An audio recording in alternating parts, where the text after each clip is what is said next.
Yo, I'm DJP Coaching, otherwise known as Caleb, otherwise known as Ventus, and in this video I'm going to be showing you how to make some jungle drums that sound like this.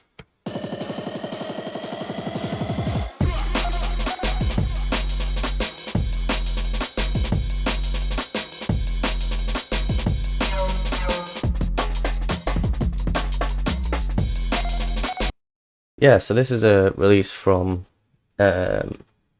myself on Energy Records.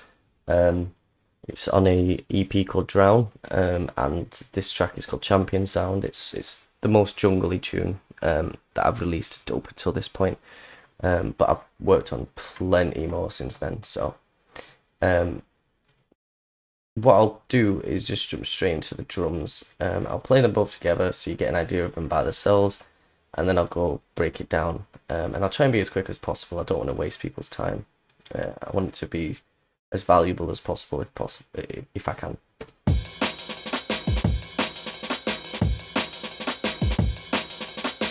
And I'll solo the drum kit itself.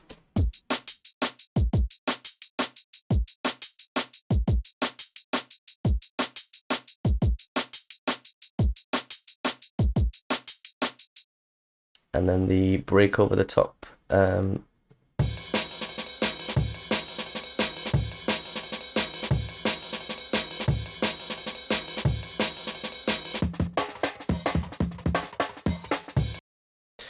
Yeah, so let's just jump straight in. I want to start with the samples because it's such an important thing to do, and to take a lot of care in when you're picking your samples, because you know you're going to be using these for the rest of the tune, unless you go back and change them. And it's something you want to get right the first time around. If if I'm going out to make a jungle tune, I'll have a sort of idea of the tune in my head, so I know the area I'm trying to get the drums to sound, but a lot of it comes from practice. I'll explain sort of as quick as possible as I can. So I've got this boomy kick here. It's like the body of the kick. Then there's this one here, which is more of the high end, sort of the punch, I guess. This is the cracky snare, the high end of the snare. That's more of the body, I think. A bit of both, a layer of both. And we've got three hi-hats here. We've got a clicky one, we've got a sort of hi-hat, and we've got another hi-hat. Yeah, so the most important thing for doing a jungle pattern, well, a jungle beat, is the drum pattern itself. Usually you'd find a drum and bass beat and it would be something along these lines, like that. Oh, just this section here. Right, and then to turn it into a jungle beat,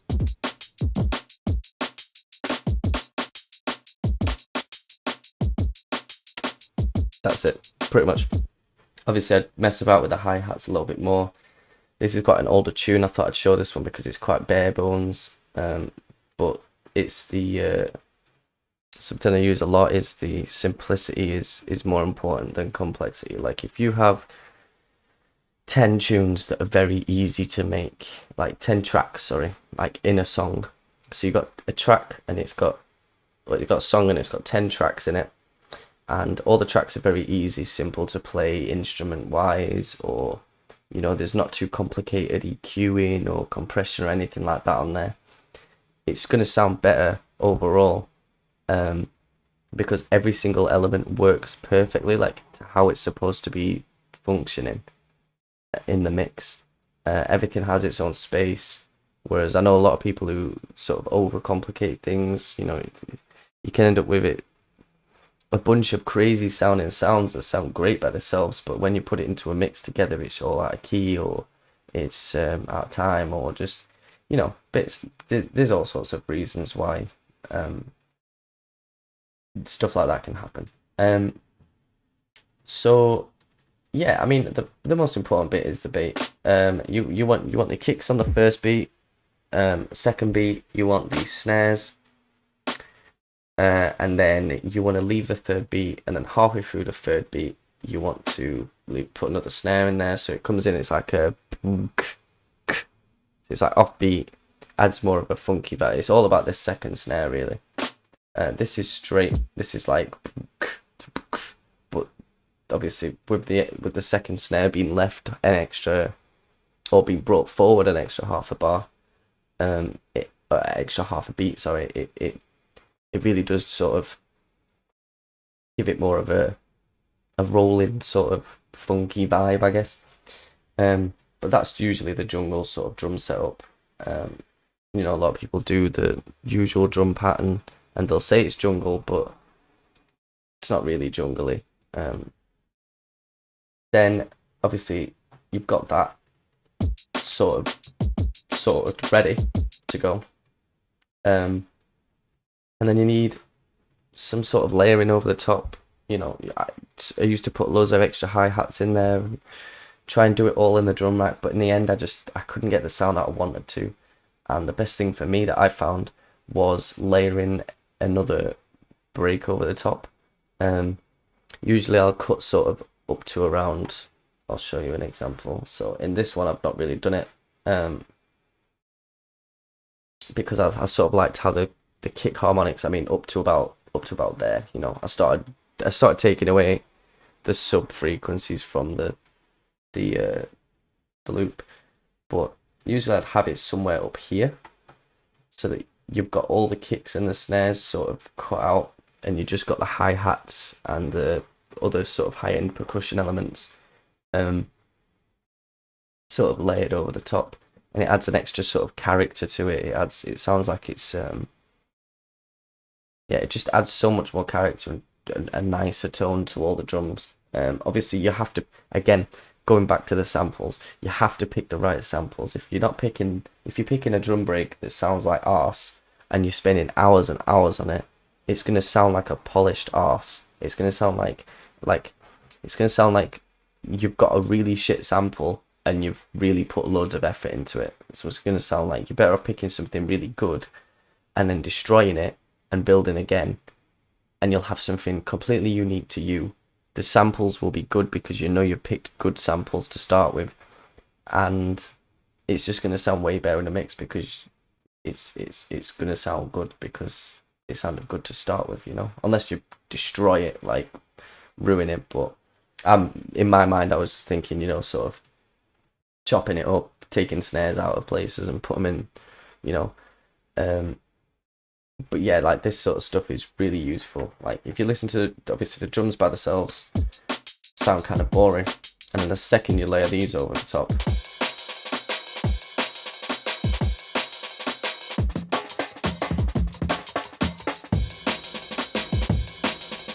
bring it back down there. Yeah, so it's pretty much the same, but 6 bars, and then you got this 2 bar sort of extra break that I put in there, and I felt like that really sort of rolled nicely into the next section. It sort of lifted everything up and then lets it come back in, you know. Yeah, one more thing I want to touch on is, oh yeah, 2 more things in fact. Sometimes, not all the time, but more recently than ever, on this break, I would be using maybe a sidechain, and I'd be sidechaining it to the drum rack and to the kicks and the snares, and it does just sort of make a lot more space for the kick and the snares to sort of punch through, especially if you make them yourself. You know, the ones where it's in a drum rack, you want them to be the most prominent drum samples in the drum sound, and it's hard to do that without sort of, especially with these sort of loops, because they've got snares, they've got kicks, they've got all these sort of things, and you're just sort of using the room sound from it per se. So you want to sort of get rid of the kicks and the snares. It can be a pain in the arse trying to cut it out, going through each individual one. So sometimes it's good to just use a bit of sidechain just to sort of duck it where your kicks and snares need to come through, and just tone it to your liking. So I'll have a play around here and I'll sort of give you an example.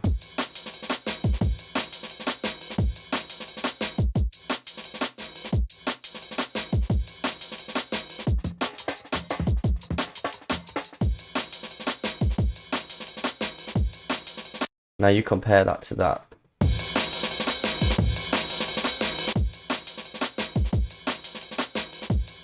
You know what I mean? It just lets the drums through, the drums that I had previously in there before, just lets them through so much better. But I'll put that back to stock how it was. Don't want to mess about with that. Yes, cool. Yeah, so that's pretty much it. One more thing I'll mention though, is, you know, be careful with your samples. You know, try not to have any, you know, starting like there or something where the transient's halfway through or anything like that. If you do that, have a tiny little fade in, because otherwise it will just be popping. Fade outs are good as well. I don't know if I mentioned that so far, but fade outs, you can really get your drums sounding really nice and snappy.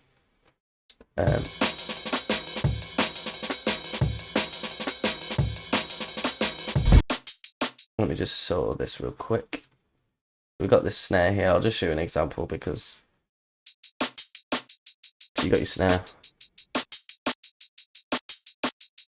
Like, that could sound good, you know, if you put some reverb on it. But I kind of like the room sound as it was, so I saved myself the effort of time of putting extra reverb on there, and just thought, you know, I'll just edit it throughout the track with automation on here. But in the end I didn't even. So and then one more thing before I leave you is adding little bits of variation. Like you can see throughout here, it's tiny little changes. You know, first bar might be separated, you know, you've got a little extra kick here at the end, before the last two bars, and it comes back into the next section. Got little bits of stuff like, I've got some so the algorithms on Ableton are really useful for playing around with sounds. So especially this drum loop, this is something I've done a lot recently. I'll just really quickly loop this so you can hear it. Oops. Yeah, so it goes from this, in this sort of section here, and then halfway through the drop it breaks down and it goes,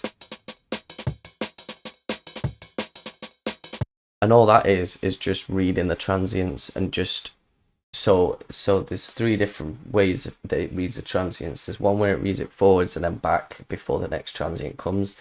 There's one where it reads it forwards and then it'll play sort of again until the next one comes. And then I prefer to just use this one where it just reads the transients and then it'll stop based on this number. So I put it to 28. You can put it really short if you want and really cut it down.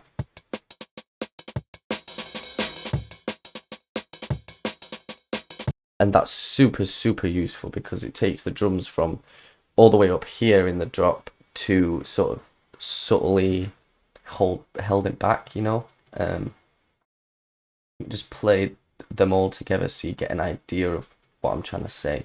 So there's this bit where it's all open, and then after this little 2-bar break it goes in and it's a little bit more sort of muffled.